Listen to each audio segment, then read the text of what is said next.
लय गोड आहे ना.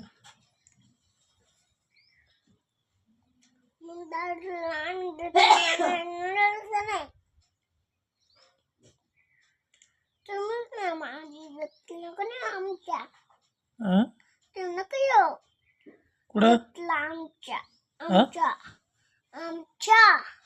कुठं आमच्या नाशिकच्या. तू फक्त आमचेच आंबे खाय. आमच्या जेवणच काय तुम्ही. तुमच्या फ्रीज मध्ये जे गुलाबजाम ठेवले ते आण ना. नाही आणणार, ते खराब झाले. खराब झाले. आमचे आंबे खराब आमचे आंबे खराब होतील मग आता आम्ही देणार नाही तुला आंबे.